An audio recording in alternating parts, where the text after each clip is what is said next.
Yesterday, we broke the story about how National Novel Writing Month, which is actually an organization, it's not just a hashtag for those who don't know, it's a 501c3 nonprofit, is using their organization, which is supposed to help writers just stay on track, get writing done during the month of November, encourage people to write their novels and get the work finished, was sending out political emails urging people to support Democratic causes, as in the Democratic Party, and extreme left-wing agendas.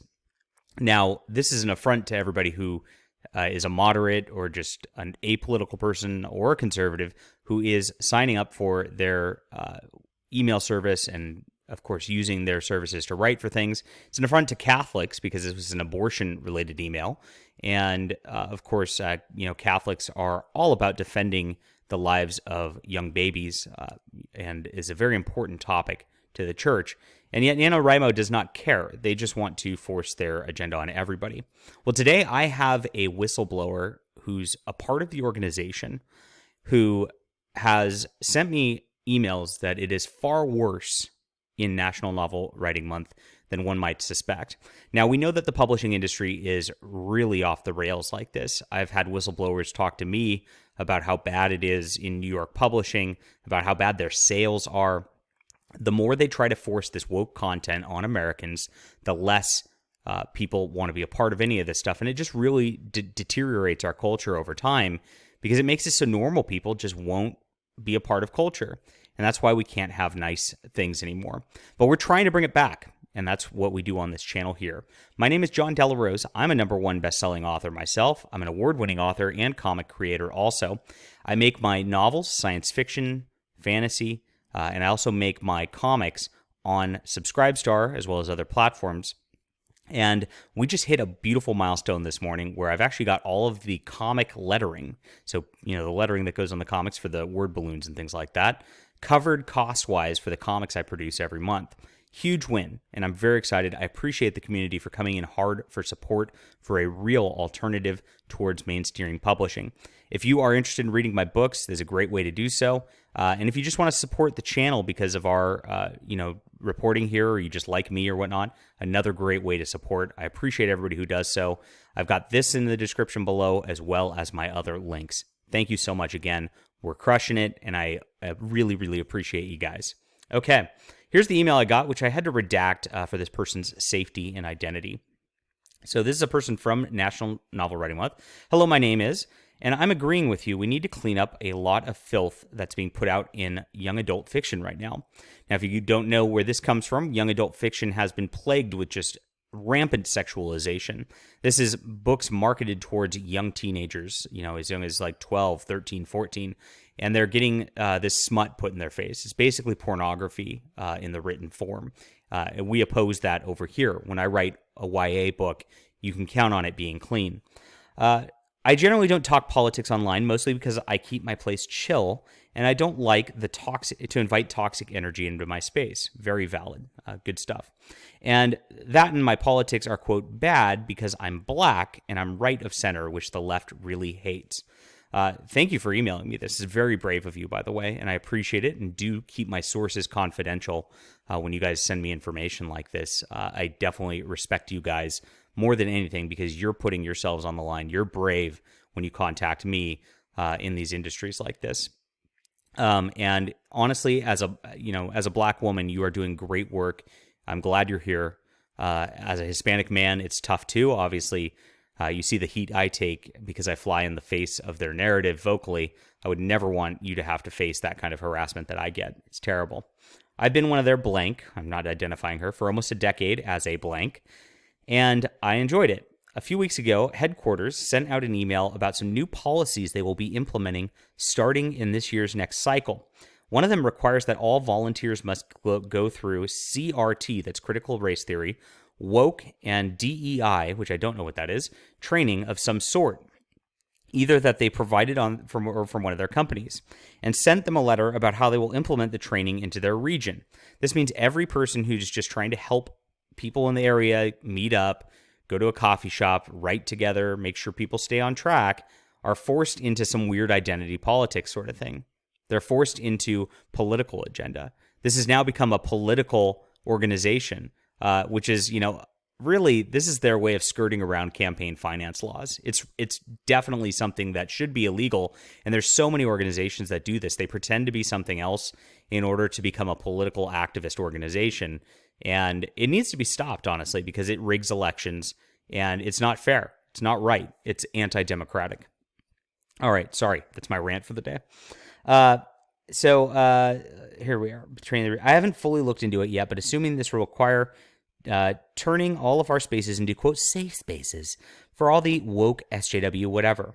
Right now, my area is a chill space. We don't focus on labels and identities and call-out culture, but I'm afraid that if I don't turn it into one of those types of spaces, I'll be removed from my spot. Now, think about this, everybody. This is a black woman, and that she'll be removed from her spot for keeping the organization on task for what it's supposed to be doing instead of being about identity politics. And yes, there are, of course, typically white people involved in the head and hierarchy of this stuff. They'll hurt a black person in their post because they want to, quote, be more woke and help minorities. Happens all the time. It's really the most insidious and disgusting thing possible. These people have the biggest egos, the biggest heads out there, and it's insane. It really is. As I was bullied for being different as a kid, I think revenge bullying is not the way to go. This is a big reason why I'm debating resigning from my post. If you want, I can send you links to the meetings they've provided. Wow, they've got full links of meetings for these woke causes. Also, I went to one of their BIPOC, that's Black, Indigenous, Persons of Color, Zoom meetings, and it was really cringe and made me not want to return. I've experienced much the same thing. When I was on the convention circuit before I outed myself as a conservative, what they would do is they'd put me on minorities in fiction panels at these conventions, and it'd be a group of people who just whined for an hour and a half, and usually not many people in the room watching, about how it's really tough because there's so many white people around and they look different and they're so scared. And it's pathetic, really. Like a normal person wouldn't do that. And a normal white person isn't looking at them for their skin color at these conventions. They're just hanging out. It's very bizarre.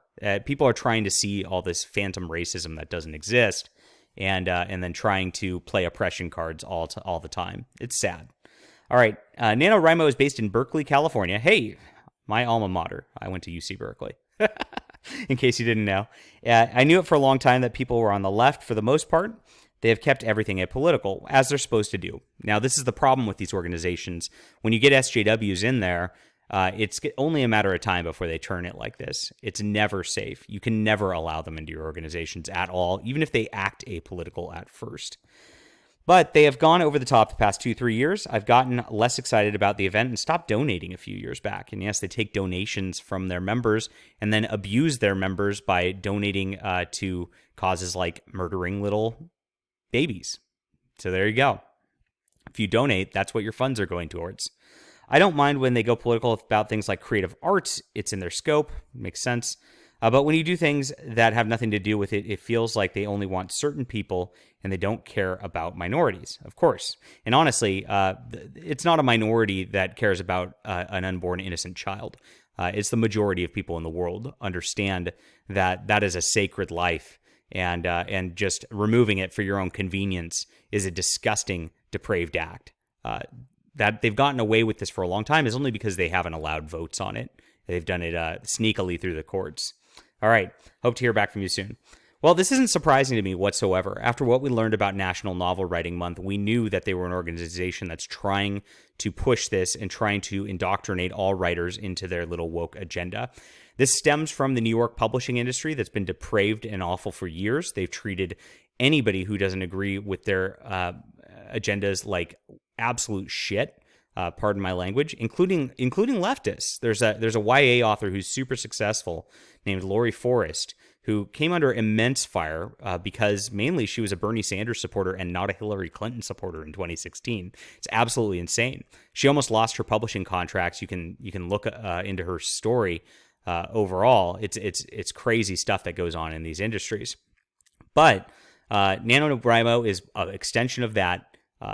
Everybody who's a conservative, a Christian, a Catholic, even a moderate really should just get out of there. You don't need that group in order to write yourself. And if you need a group to help you keep on track, the best way to do it is form a small one within your local community. You don't need a website. You don't need some mass organization for that sort of thing. A local community is better. And honestly, when you're involved locally with people, you build something greater. That is honestly the best thing you could do in terms of building community. And I encourage everyone to do so.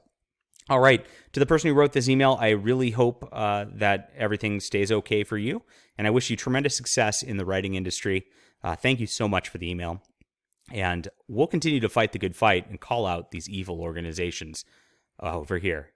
Leave a comment down below with what you think. Hit that like and subscribe button, and we'll be back soon.